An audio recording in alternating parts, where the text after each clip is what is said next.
A Wagner Matinee.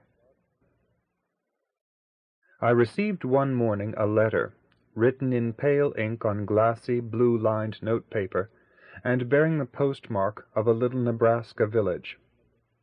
This communication, worn and rubbed, looking as if it had been carried for some days in a coat pocket that was none too clean, was from my Uncle Howard, and informed me that his wife had been left a small legacy by a bachelor relative, and that it would be necessary for her to go to Boston to attend to the settling of the estate.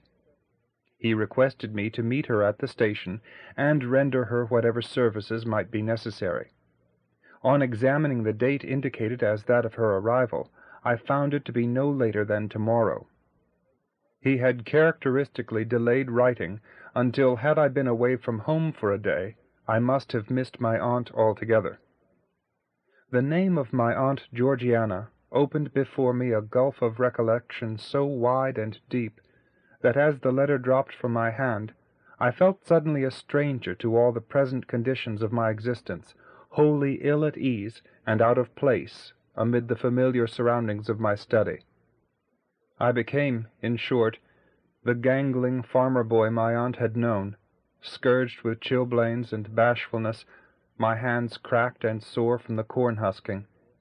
I sat again before her parlor organ, fumbling the scales with my stiff red fingers, while she, beside me, made canvas mittens for the huskers.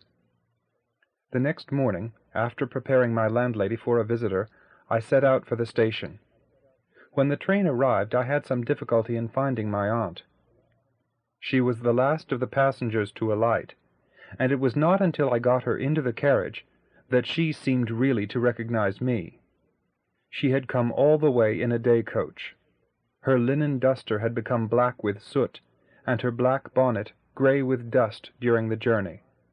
When we arrived at my boarding-house, the landlady put her to bed at once, and I did not see her again until the next morning. Whatever shock Mrs. Springer experienced at my aunt's appearance, she considerately concealed. As for myself, I saw my aunt's battered figure with that feeling of awe and respect with which we behold explorers who have left their ears and fingers north of Franz Joseph Land, or their health somewhere along the upper Congo. My Aunt Georgiana had been a music teacher at the Boston Conservatory, somewhere back in the latter 60s. One summer, while visiting in the little village among the Green Mountains where her ancestors had dwelt for generations, she had kindled the callow fancy of my uncle, Howard Carpenter, then an idle, shiftless boy of 21. When she returned to her duties in Boston, Howard followed her, and the upshot of this infatuation was that she eloped with him, eluding the reproaches of her family and the criticism of her friends by going with him to the Nebraska frontier. Carpenter, who of course had no money, took up a homestead in Red Willow County, 50 miles from the railroad. There they had measured off their land themselves, driving across the prairie in a wagon, to the wheel of which they had tied a red cotton handkerchief, and counting its revolutions. They had built a dugout in the red hillside, one of those cave dwellings whose inmates so often reverted to primitive conditions. Their water they got from the lagoons where the buffalo drank, and their slender stock of provisions was always at the mercy of bands of roving Indians. For 30 years, my aunt had not been farther than 50 miles from the homestead.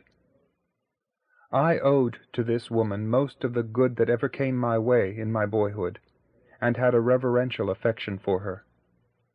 During the years when I was riding herd for my uncle, my aunt, after cooking the 3 meals, the first of which was ready at 6 o'clock in the morning, and putting the 6 children to bed, would often stand until midnight at her ironing-board, with me at the kitchen table beside her, hearing me recite Latin declensions and conjugations, gently shaking me when my drowsy head sank down over a page of irregular verbs. It was to her, at her ironing or mending, that I read my first Shakespeare, and her old textbook on mythology was the first that ever came into my empty hands. She taught me my scales and exercises on the little parlor organ which her husband had bought her after 15 years, during which she had not so much as seen a musical instrument. She would sit beside me by the hour, darning and counting, while I struggled with the joyous farmer. She seldom talked to me about music, and I understood why. Once, when I had been doggedly beating out some easy passages from an old score of Euryanthe I had found among her music books, she came up to me and, putting her hands over my eyes, gently drew my head back upon her shoulder, saying tremulously, "Don't love it so well, Clark, or it may be taken from you." When my aunt appeared on the morning after her arrival in Boston, she was still in a semi-somnambulant state. She seemed not to realize that she was in the city where she had spent her youth, the place longed for hungrily half a lifetime. She had been so wretchedly train-sick throughout the journey that she had no recollection of anything but her discomfort, and, to all intents and purposes, there were but a few hours of nightmare between the farm in Red Willow County and my study on Newbury Street. I had planned a little pleasure for her that afternoon to repay her for some of the glorious moments she had given me when we used to milk together in the straw-thatched cowshed, and she, because I was more than usually tired, or because her husband had spoken sharply to me, would tell me of the splendid performance of the Huguenots she had seen in Paris in her youth. At 2:00, the symphony orchestra was to give a Wagner program, and I intended to take my aunt, though as I conversed with her, I grew doubtful about her enjoyment of it.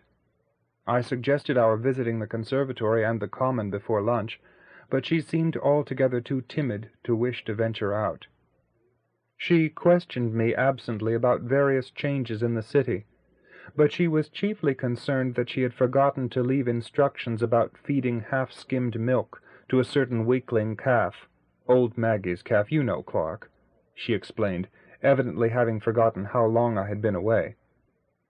She was further troubled because she had neglected to tell her daughter about the freshly opened kit of mackerel in the cellar, which would spoil if it were not used directly.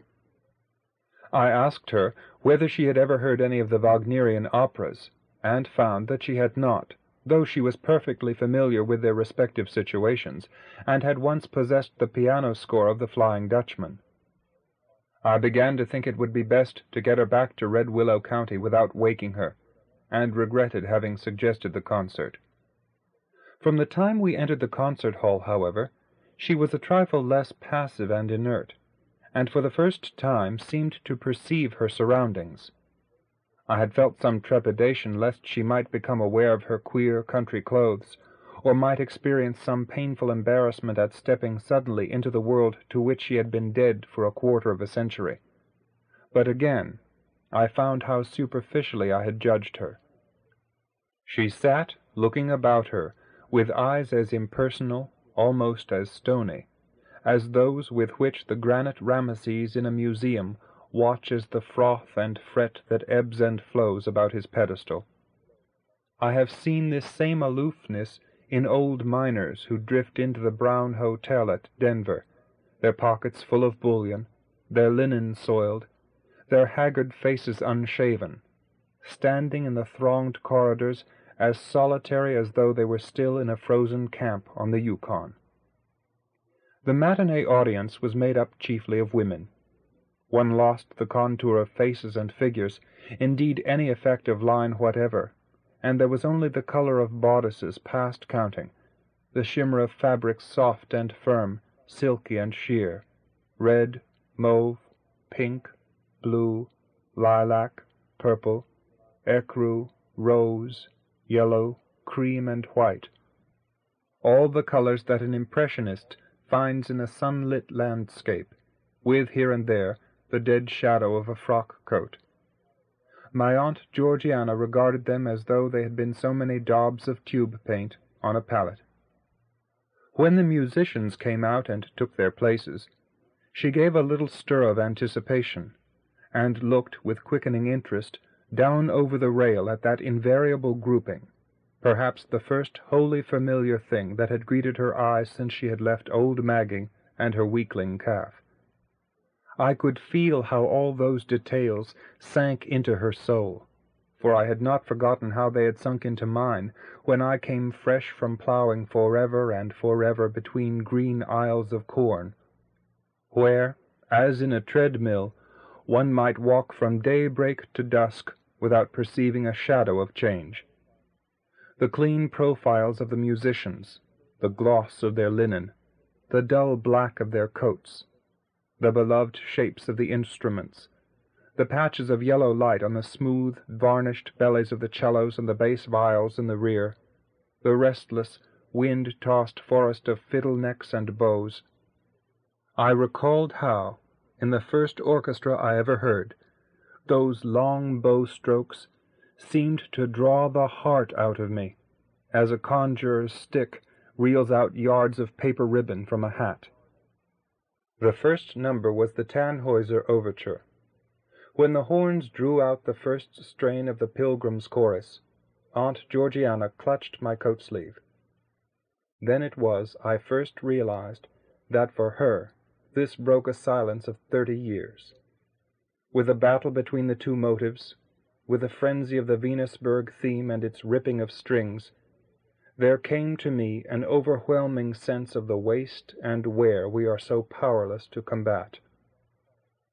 And I saw again the tall, naked house on the prairie, black and grim as a wooden fortress, the black pond where I had learned to swim, its margin pitted with the sun-dried cattle tracks, the rain-gullied clay banks about the naked house, the 4 dwarf ash seedlings where the dishcloths were always hung to dry before the kitchen door.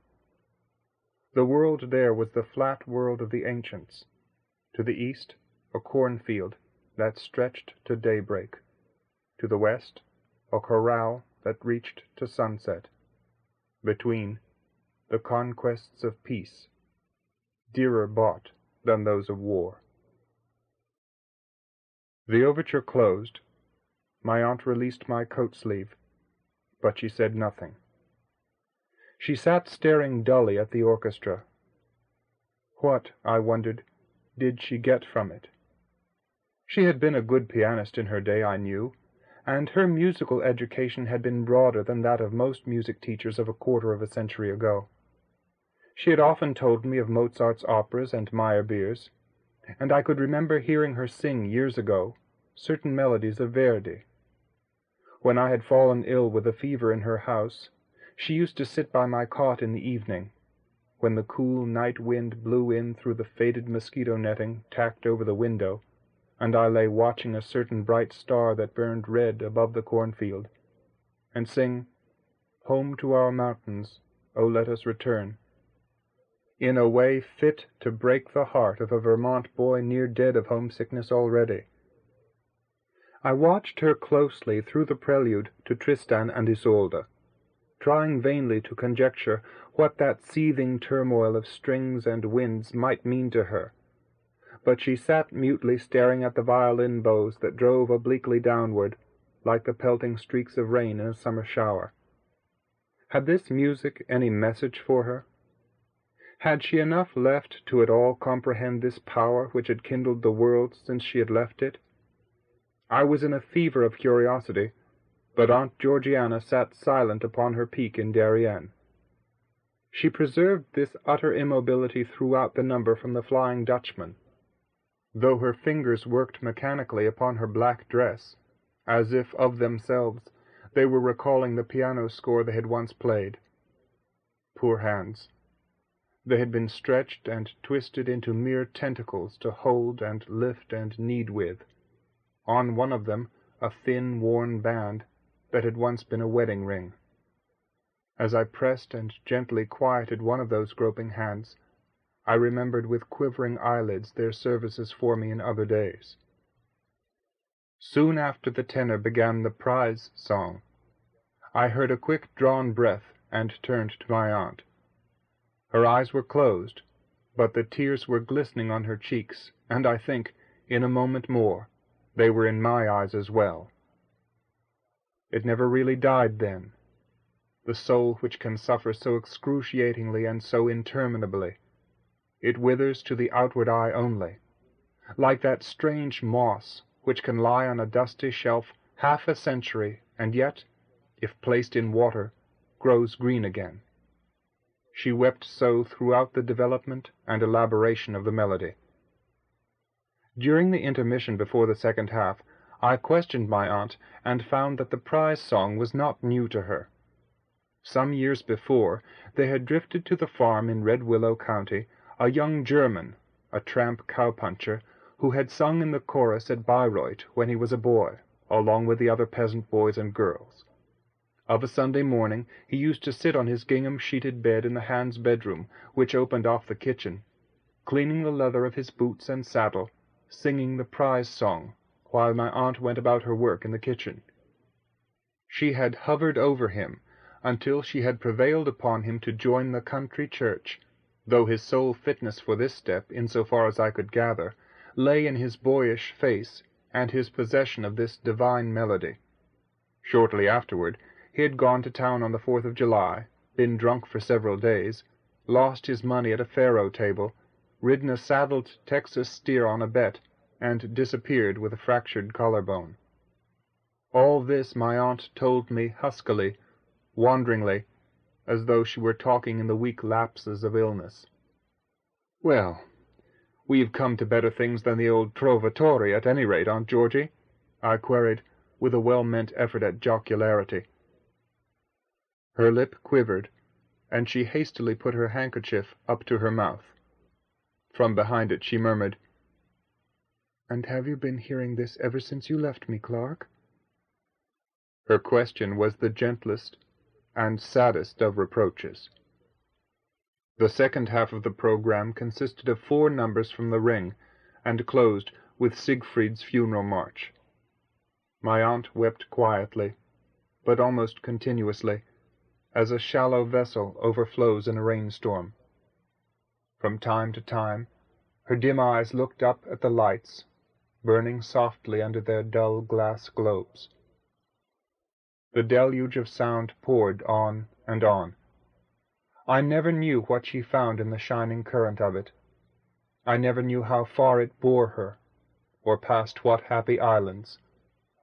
From the trembling of her face, I could well believe that before the last number she had been carried out where the myriad graves are, into the grey, nameless burying grounds of the sea, or into some world of death vaster yet, where from the beginning of the world hope has lain down with hope, and dream with dream, and renouncing, slept. The concert was over. The people filed out of the hall, chattering and laughing, glad to relax and find the living level again, but my kinswoman made no effort to rise. The harpist slipped the green felt cover over his instrument. The flute-players shook the water from their mouthpieces. The men of the orchestra went out one by one, leaving the stage to the chairs and music stands, empty as a winter cornfield. I spoke to my aunt. She burst into tears and sobbed pleadingly, "I don't want to go, Clark. I don't want to go." I understood.